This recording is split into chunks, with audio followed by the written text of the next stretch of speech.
नमस्कार दोस्तों, आप देख रहे हैं पीएनपी न्यूज। दोस्तों, हमारे यूट्यूब चैनल पे आप लोग का स्वागत है। आइए जानते हैं हरियाणा चुनाव का एग्जिट पोल। हरियाणा का क्या रहा मतदान आज, किसके भाग्य में किसके साथ कितना सीट, कौन पार्टी इस बार मार रहा है बाजी। तो मैं पहले मुख्य मुद्दे पे आपको रख दूं दोस्तों कि हरियाणा में सुबह से वोटिंग स्टार्ट हुआ। हरियाणा में सुनने में आ रहा है, जो रिपोर्टिंग मिला है, कि वहां पे धान कटाई भी शुरू हो चुका है। तो किसान परिवार जो है, हर कोई चाहता है ठंडा समय में जो है खेती का काम हो जाए।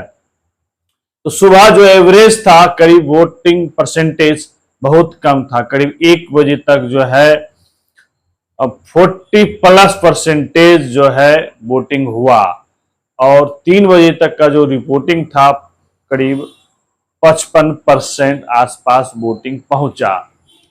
और शाम के 5 साढ़े 5 तक जो है दोस्तों 61% वोटिंग हुआ हरियाणा में, मतलब पिछले से कम।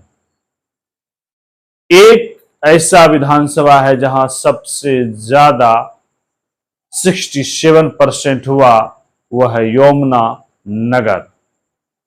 लेकिन दिल्ली से सटा गुड़गांव सबसे कम जो है वोटिंग हुआ, 49% अप्रॉक्स। तो दोस्तों, जहां तक बताया जा रहा है, जो एग्जिट पोल आया है तमाम एजेंसियों से, वहां पे जो दिख रहा है कि एग्जिट पोल में कि कांग्रेस जो है बाजी मार रहा है, बीजेपी को सफलता हासिल नहीं मिल रहा है एग्जिट पोल के अनुसार। लेकिन बात यहां है कि अमित शाह मोदी जी क्यों हरियाणा छोड़ दिए। क्या उन्हें पहले ही संकेत हो गया कि हरियाणा के जनता का मिजाज इस बार कुछ और है? क्या उनका नेतृत्व इतना कमजोर क्यों हुआ? चुनाव होने से 6 मंथ पहले उन्होंने हरियाणा को अपने कब्जा में, हरियाणा को जीतने के लिए केंद्र, भाजपा के केंद्र बड़े बड़े नेता ने वहां के मुख्यमंत्री चेंज करने का काम किया, खासकर गुजरात लॉबी नरेंद्र मोदी जी और अमित शाह। लेकिन यह भी पासा, यह भी जो है इनका चाल क्या लग रहा है, सक्सेस नहीं हो पाया। जिस तरह से बताया जा रहा है एग्जिट पोल, और उस एग्जिट पोल के अनुसार जो है 8 तारीख को क्या होता है वो देखना है। लेकिन पिछले हम विधानसभा 2019 की बात करते हैं, जो एग्जिट पोल दिया था उसके अनुसार थोड़ा सा अंतर हुआ था। उस बार बीजेपी को जो है 40 सीटें आए था और कांग्रेस को 31, और जेजेपी पार्टी को जो है 10 सीटें हैं। पहली बार जो है जेजे पार्टी का जो है नेता डिप्टी सीएम बने और वह किंग मेकर का काम निभाए, बीजेपी का सरकार बना। लेकिन इस बार जिस तरह से सर्वे रिपोर्ट आ रहा है, जिस तरह से एग्जिट पोल आ रहा है, जिस तरह से सी वोटिंग का रिपोर्ट आ रहा है, कि बताया जा रहा है कि इस बार कांग्रेस 60+ सीटें खुद ला सकता है।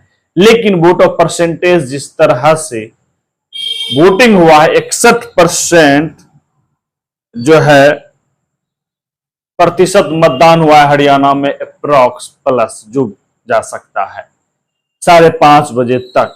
तो दोस्तों, क्या लगता है, कांग्रेस, राहुल गांधी का रणनीति और प्रियंका गांधी का रणनीति और भूपेंद्र हुड्डा जी का रणनीति काम कर गया, कुमारी शैलजा जी का भी?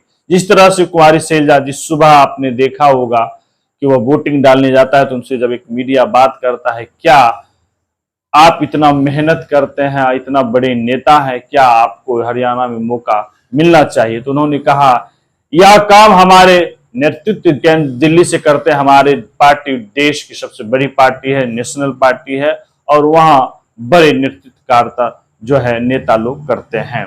हमारे वहां पे डिसीजन होता है, हमें सभी चीज मंजूर है। जब उनसे बातें किया गया, क्या आप, अगर आपको सीएम पद नहीं मिलता है तो क्या आप बीजेपी ज्वाइन करेंगे? तो उस पर उन्होंने कहा कि मेरे रगों में खून जो है कांग्रेस का बसता है। मेरे पिता दफन हुए कांग्रेस के तिरंगे में, हम भी दफन होंगे कांग्रेस के तिरंगे में। तो बहुत बड़ी बात है, बहुत बड़ा बलिदान की बातें हैं। लेकिन दोस्तों पुनः हम आते हैं हरियाणा के चुनाव में। अब मुख्य मुद्दे यह है कि हरियाणा में जो है आज 3-4 जगह बीजेपी और कांग्रेस के जो है जनता के बीच झड़प हुआ, कार्यकर्ता के बीच झड़प हुआ। जहां तक बताया जा रहा है रोहतक विधानसभा के क्षेत्र में भी जो है झड़प हुआ। लेकिन सबसे बड़ा झड़प का जो मुद्दा है, कैप्टन अभिमन्यु के कार्यकर्ता वहां वो खुद मौजूद थे, उनके सामने जो है बूथ पर कांग्रेस और बीजेपी के कार्यकर्ता के साथ बड़ा झड़प और हंगामा पता चल रहा है कि रोड़े पत्थर भी चले। प्रशासन जो है किसी तरह संभालने का कोशिश किया। बताया जा रहा है झूलन में जो है विनेश फोगाट के विधानसभा क्षेत्र में भी जो है कह रहा है कि वहां पे जो है कांग्रेस बूथिंग कब्जा करने का कोशिश कर रहा था। ये बीजेपी का आरोप है। कांग्रेस ने जो है रिटर्न बैक बीजेपी पे आरोप लगाया।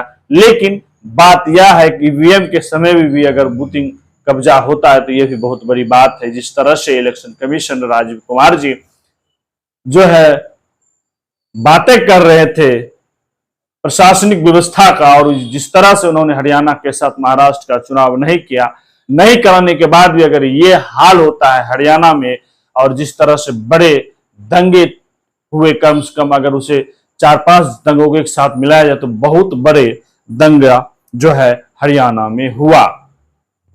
लेकिन जो एग्जिट पोल बताया जा रहा है कि भाजपा को दिया जा रहा है 27 सीट और कांग्रेस को 57 और अन्य को 6। क्या इस तरह की स्थिति और जिस तरह से रिपब्लिक मैट्रिज जो उनका जो रिपोर्ट एग्जिट पोल है वो 18 से 24 बीजेपी को दे रहा है और 55 से 62 जो है 62 कांग्रेस को, अन्य को 2 से 5 सीटें दिया जा रहा है। वहां पे मैंने आज हरियाणा के एक आम जनता से बात किया, फोन पे टेलीफोनिक कॉल किया, तो उन्होंने बताया कि चौतरफा जो है वहां पे फाइटिंग हो रहा है। लेकिन जिस तरह से एग्जिट पोल आ रहा है बातें मैच नहीं कर रहा। उनका कहना है कि जो चीजें चार तरफ निर्दलीय भी हावी हो सकता है, बीजेपी भी हावी हो सकता है, कांग्रेस भी हावी हो सकता है इस बार। लेकिन हरियाणा में कुछ और जगह से हमने जब रिपोर्ट लिया तो सभी का कहना है कि इस बार हरियाणा में स्वाभिमान की बातें हो चुका है।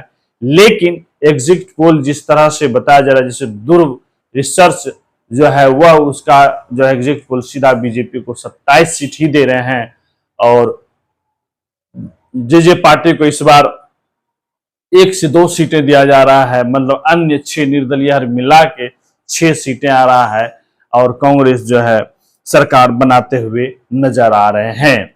क्या कांग्रेस रिटर्न आ सकते हैं? कांग्रेस 10 साल बाद हरियाणा में पुनः शासन कर सकते हैं, भूपेंद्र हुड्डा सीएम बन सकते हैं। ये तमाम चीजें हैं। हरियाणा का हमने रिपोर्ट कार्ड आपको रखा, जैसे ध्रुव रिसर्च का कहना है, पीपुल्स पल्स जो है उसका रिपोर्ट है एग्जिट पोल का 20 से 32 सीटें हो सकता है कि भाजपा को आ जाए और कांग्रेस को जो है 49 से लेकर 61 सीटें और अन्य जो है 3 से 5।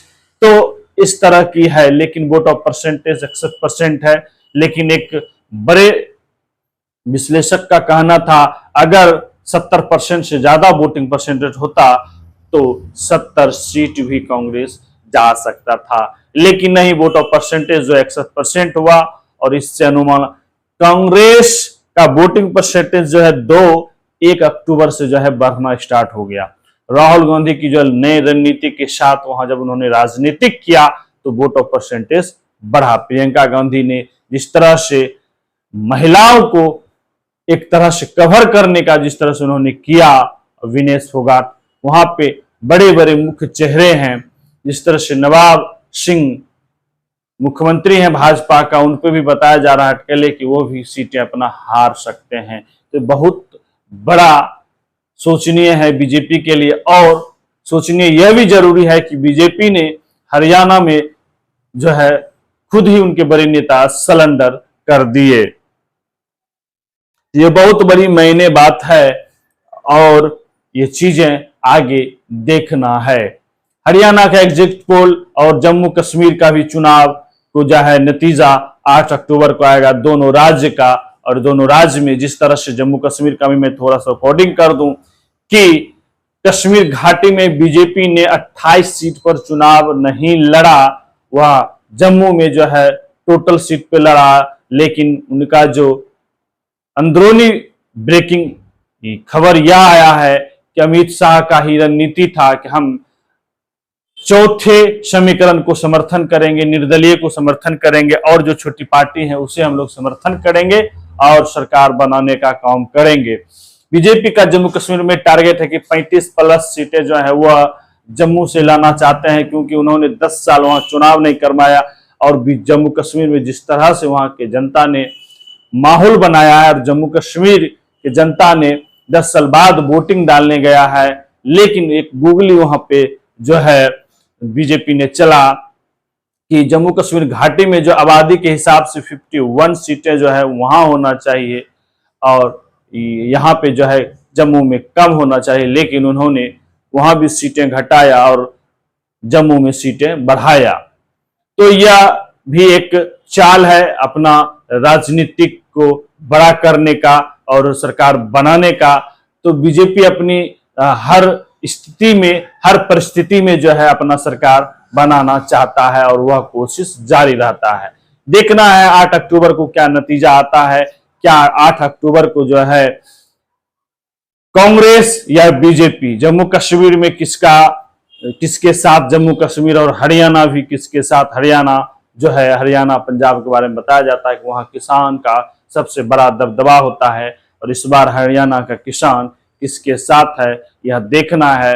मनोहर लाल खट्टर जिस तरह से अपने कार्यशैली को बता रहे हैं, नायब सिंह जी भी, तो लेकिन जिस तरह से बीजेपी के बड़े नेता ने वहां पे अपना नए रणनीति के साथ उतरा, क्या कहना। एग्जिट पोल आप लोग को कैसा लगा? एग्जिट पोल जिस तरह से आया है, एग्जिट पोल जिस तरह से बता रहा है कि कांग्रेस को बढ़त बता रहा है और बीजेपी की सरकार जाते हुए दिख रहा है, क्या लगता है?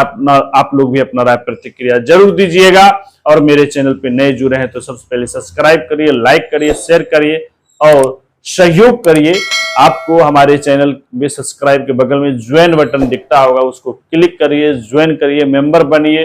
कुछ सहयोग राशि लगता है, सहयोग करिए। मैं आपका भाई इंजीनियर दीपक कुमार, धन्यवाद, जय हिंद।